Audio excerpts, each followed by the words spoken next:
Hello, everybody. This is Patrick Monaghan of Creative Corner. Today, I'm joined by my special guest, Brian.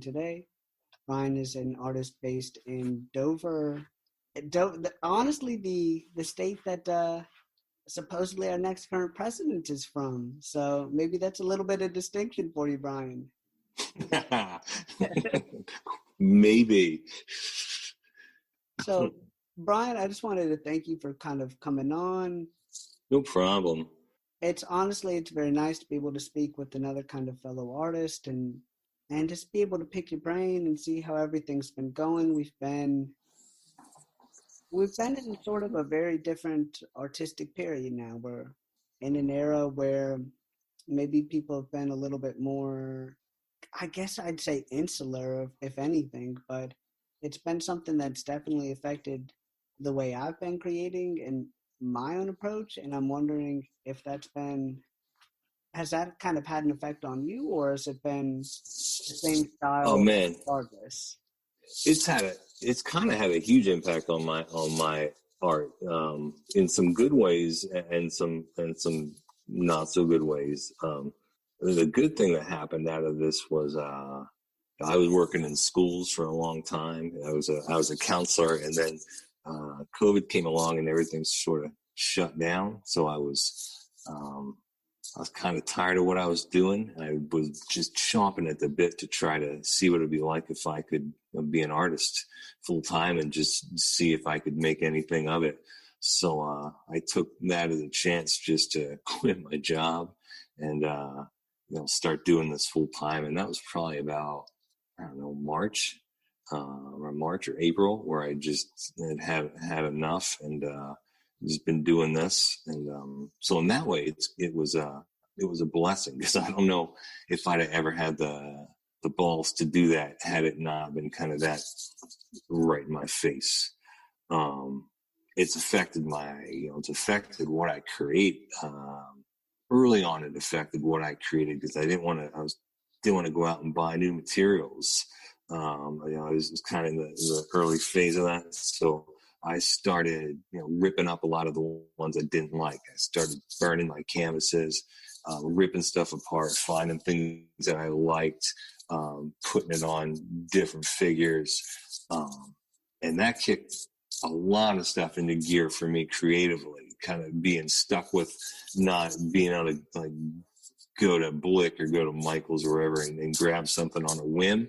I was kind of stuck with what I had. So I started using fire and staples and cutting and it was exciting. My stuff is still kind of building off of the things that I learned during those first couple of weeks is kind of not leaving the house. So that's another kind of way that it's been positive, but I can't show it to anybody. I've got I've got all these paintings in my house and all these things I want to share, but all the shows now are like virtual shows, and I don't know. My things just I don't think show that well virtually. I think they're cool, but there's no texture. You can't look at the story in it. So I miss being able to show stuff, get feedback, and just the excitement of doing it. I mean, I was just getting going with that in my kind of artist life when this whole thing kicked in. So I don't know. I feel like I'm losing out on that. I know the difference too, because it doesn't feel, I guess I'd say right, but it feels odd when you're not being able to physically show the things you've created. And I think that, what you touch on with COVID and kind of how it affects it is it affects it in a different sense, in the sense that I think you become more insular and you almost become maybe, I guess I'd say, more introverted, in the sense of you're almost forced to use, like you said, you're forced to use what you have. So what you have at your disposal is the materials that you're going to be able to use. And then if you're around your family, or you're only around maybe 3 or 4 or 5, different people, I think that has an effect as well.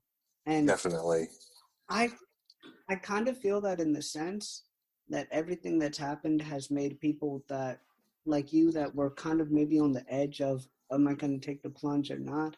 Yeah. The plunge and it gives you that kind of push to, okay, I'm going to go and be creating more, and I'm going to go and try to perfect everything and see if there's different sort of inspirations or not. Because at If least not now, when? exactly. Yeah, And one thing, I'm kind of curious is, I know, being in North Carolina, we were kind of one of those weird states where we were kind of closed down for a fair amount of time, so it yeah, forced a lot of people to be creating, and where now people are starting to come out and showing their work, and we're getting back to having gallery openings and everything. So yeah. this is kind of the beginning of being able to see all the work that people were doing during that time. I think some wonderful stuff is going to come out of that. I mean, I think it probably really tapped into um, some emotions for some people. I think we're going to look back on that as a pretty creative time, at least for me. I mean, it was probably my most prolific since I started painting.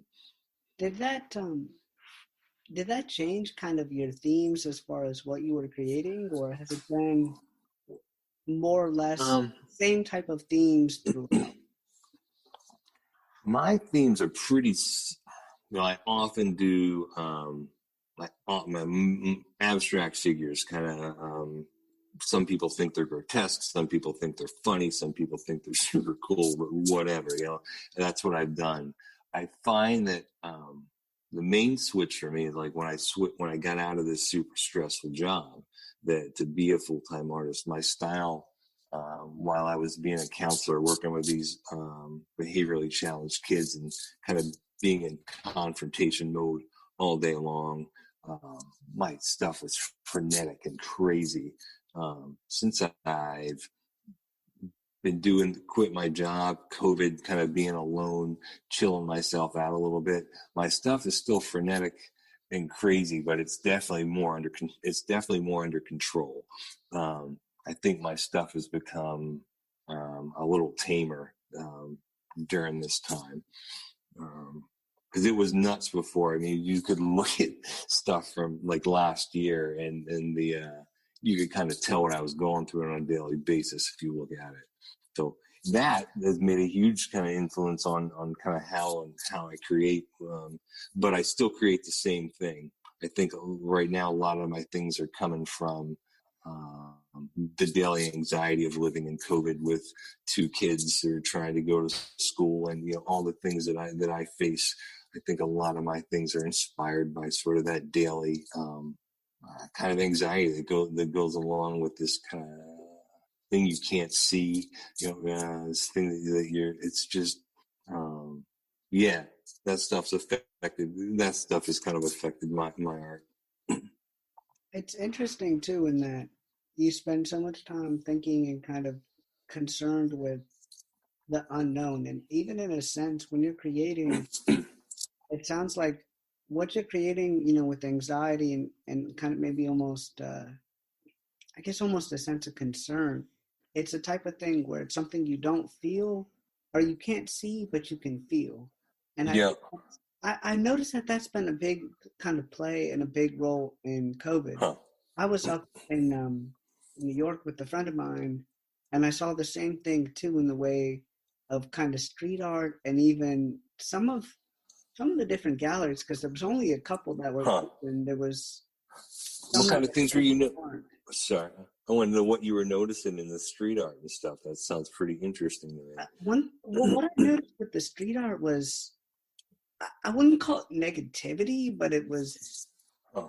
kind of more unknown. Like you saw a lot of darker colors that you didn't used to see in the past.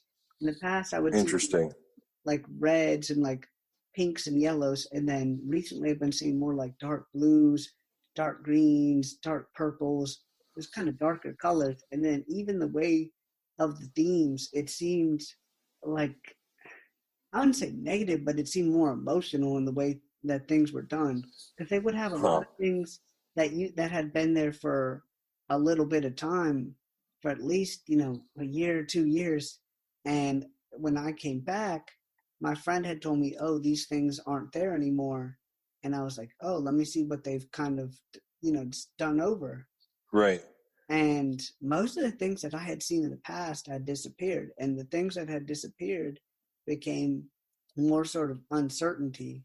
And that, compared to where I'm at, has been something very different, because the things that I've seen in Raleigh and in North Carolina, at least in Raleigh and in Charlotte and in Asheville, have been not negative, but they've been more kind of like commissions, and they've been commissions almost Oh, to maybe distract and also kind of explain what's been going on.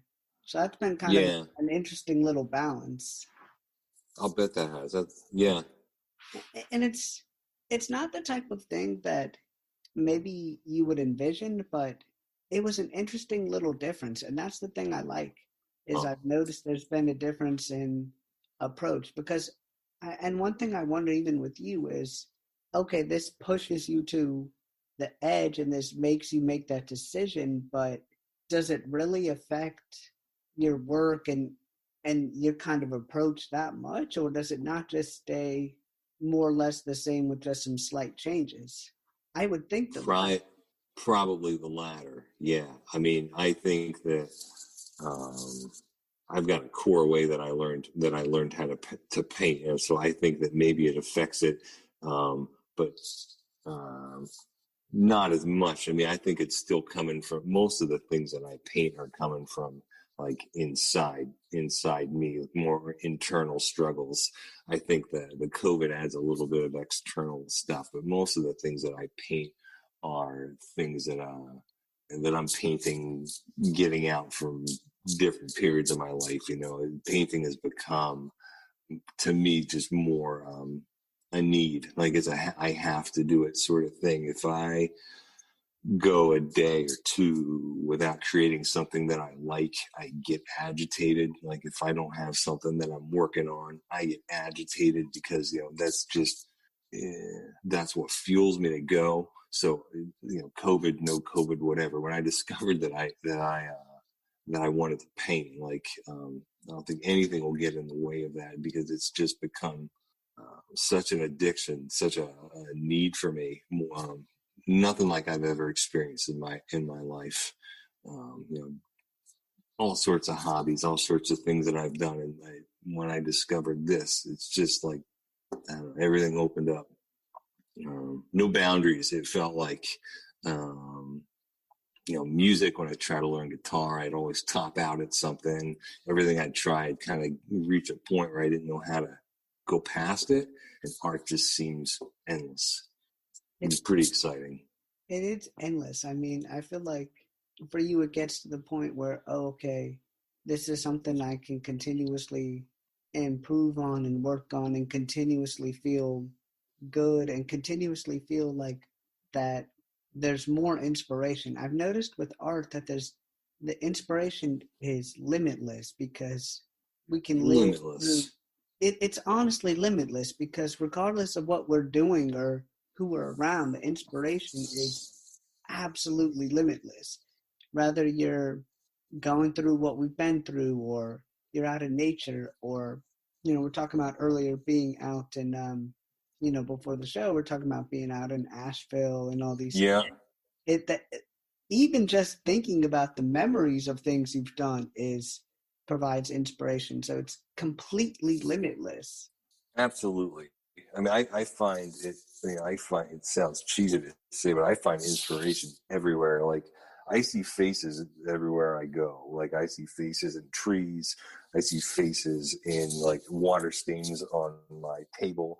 I see faces in scratches on walls that I take pictures of, and I interpret those things that I see into my paintings. Like, um, it's everywhere. The way a shadow hits a wall, um, I kind of see that stuff wherever I go, and it makes walking around pretty exciting sometimes because you're always looking for.